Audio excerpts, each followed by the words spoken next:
بسم اللہ الرحمن الرحیم۔ السلام علیکم۔ مؤثر وظائف کے ساتھ میں ہوں سیدہ سعدیہ ہنا، مکمل کامل اور مجرب وظیفوں کے ساتھ حاضر خدمت ہوں۔ اگر خدا نخواستہ آپ کو بہت ساری پریشانیاں درپیش ہیں یا کسی بھی معاملے میں رکاوٹ آتی ہے یا کوئی بھی کام کرتے ہیں وہ کام آپ سے پورا نہیں ہوتا، یا کوئی بھی دعا ہے جو آپ اللہ کی بارگاہ میں لے کر بیٹھے ہیں اور چاہتے ہیں کہ یہ فوراً سن لی جائے، تو ایک ایسا وظیفہ لے کر حاضر خدمت ہوں جس مقصد کے لیے بھی آپ اس وظیفے کو کریں گے اللہ تعالیٰ وہ آپ کا مقصد فوراً پورا فرما دے گا۔ آپ کی دعا جلد قبول ہوگی، آپ کو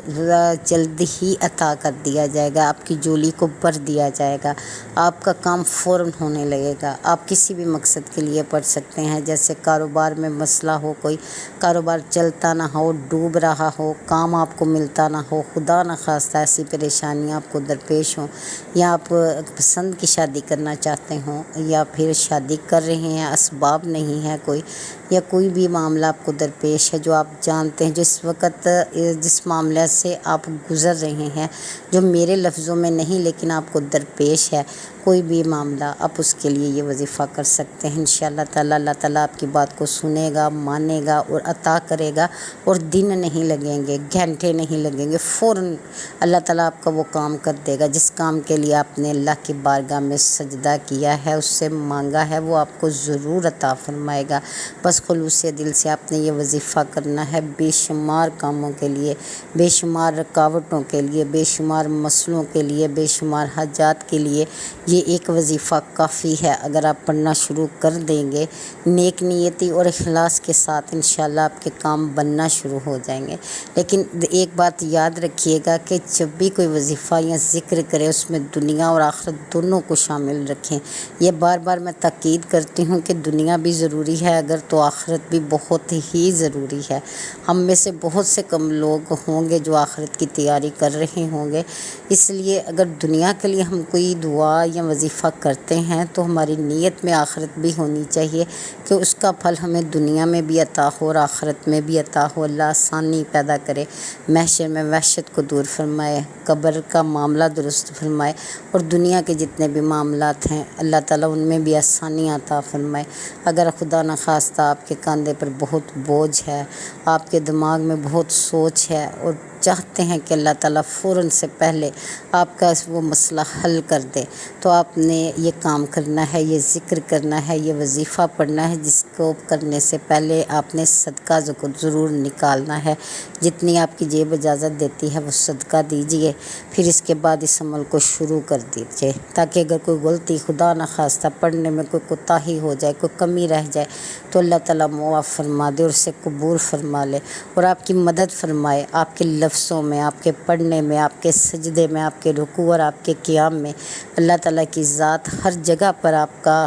ساتھ دے۔ تو آپ نے اس مقصد کے لیے پہلے تو صدقہ دے دینا ہے، پھر اس کے بعد آپ نے 2 نفل حاجت کے پڑھ لینے ہیں۔ یہ صرف آپ نے ایک ہی دن کرنا ہے، 2 رکعت نماز نفل حاجت پڑھنی ہے، اور نیت آپ کو پتہ ہے، آپ نے اپنا مسئلہ اپنے ذہن میں رکھنا ہے کہ اللہ تعالیٰ یہ والا مسئلہ ہے میرے ساتھ درپیش ہے، میں کمزور ہوں، عاجز ہوں، تو طاقتور ہے اور ہر کام کر سکتا ہے، اقتدار کا بادشاہ ہے، میرے اس مسئلے کو حل فرما دیجیے۔ پھر اس کے بعد اس وظیفے کے 2 طریقے ہیں، ایک تو یہ جو 2 نفل نماز حاجت کے بعد آپ نے پڑھنا ہے، ایک صبح فجر کی نماز کے بعد اگر آپ پڑھنا چاہیں تو آپ فجر کی نماز کے بعد تمام تسبیحات کر کے پھر یہ وظیفہ کیجئے اور اپنے تمام دن کے معاملات، پریشانیاں، رکاوٹیں، الجھنیں اللہ کے سپرد کر دیجئے کہ اللہ تیری سپرد، اب تو جانے، تیرا کام جانے، مجھے آسانی عطا فرما، مجھے راستے عنایت فرما جو نیک ہوں، جس کی منزلیں آسانی سے جڑی ہوں، خیر سے جڑی ہوں، مجھے برکت عطا فرما۔ یعنی آپ جو دعا کرنا چاہتے ہیں، یہ میری پریشانی ہے، اس کو دور فرما دے، یہ مسئلہ میرے لیے بہت بڑا ہے لیکن تیرے لیے بہت چھوٹا ہے، تو میرے اس مسئلے کو حل فرما دے، التجا کیجئے، دعا کیجئے۔ اور دوسرا یہ ہے کہ آپ 2 نفل نماز حاجت کے پڑھ کے پھر اسے پڑھیے، اس وظیفے کو پڑھیں۔ اور تیسرا ایک یہ حل ہے کہ آپ کسی بھی کام کے لیے اگر گھر سے نکلتے ہیں، کسی بھی مقصد کے لیے جو چاہتے ہیں پورا ہو جائے، کوئی بھی آپ ایسا کام کرنا چاہتے ہیں تو اس سے پہلے، گھر سے نکلنے سے پہلے باوضو ہو جائیں اور اول و آخر درود پاک پڑھ لیں اور درمیان میں یہ وظیفہ کر لیں۔ وظیفہ کیا ہے؟ آپ نے کہ اول و آخر 7 بار درود ابراہیمی پڑھنی ہے، اول و آخر، آخر میں بھی اور اول بھی، ٹھیک ہے۔ اور اس کے درمیان آپ نے 313 بار بڑے دل سے، بڑا ڈوب کر، بڑے ذکر میں نا گم ہو کر، یعنی کہیں اور دھیان نہ رہے، بڑی یعنی کہ کہہ لیں کہ اتنی بڑی سلطنت ہے، اتنا بڑا بادشاہ ہے، اس کا فقیر دیکھیں، اگر وہ دھیان ادھر ادھر رکھے گا، مانگتے وقت بھی اس کا ذہن ادھر ادھر ہوگا، سوچوں میں ڈوبا ہوگا، تو سوچیں کہ وہ جو دینے والا بیٹھا ہوا ہے اس تک آپ کا کیا تاثر جائے گا، ٹھیک ہے۔ آپ نے ہر چیز کو اپنے ذہن سے نکال دینا ہے، بس یہ دیکھنا ہے کہ بادشاہ جو ہے وہ بڑا ہی سخی ہے، بڑا ہی کریم ہے، بڑا ہی رحیم ہے، عطا کرنے پر قادر ہے، دے دیتا ہے، فوراً مان جاتا ہے، مان رکھے گا میرے لفظوں کا، برم رکھے گا میرے آنسوؤں کا، انشاءاللہ میرے پھیلے ہوئے ہاتھوں کی لاج رکھے گا۔ پھر پڑھیے گا، آپ نے یہ لفظ پڑھنے ہیں، 4-5 الفاظ ہیں، اللہ کے نام ہیں، یا صبوح یا قدوس، یا صبوح یا قدوس، یا غفور یا ودود،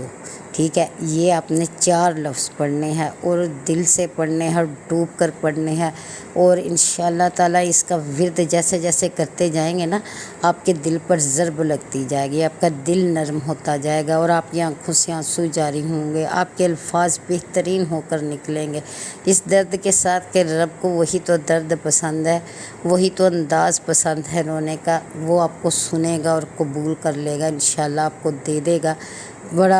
بہت ہی مجرب اور با اثر عمل ہے، اسے ضرور کیجئے گا، انشاءاللہ آپ کو بڑا فیض ملے گا۔ یہ صرف ایک بار پڑھتے ہیں، کوئی مسئلہ ہو، کوئی کام ہو تو اسے ایک بار پڑھ لے، چاہے فجر کی نماز کے بعد، چاہے 2 رکعت نماز حاجت کے پڑھ لے، چاہے اس مقصد کے لیے جب گھر سے نکلے تو پڑھ لے، یعنی کسی بھی صورت آپ نے 313 بار اول و آخر 7 بار درود ابراہیمی پڑھ کر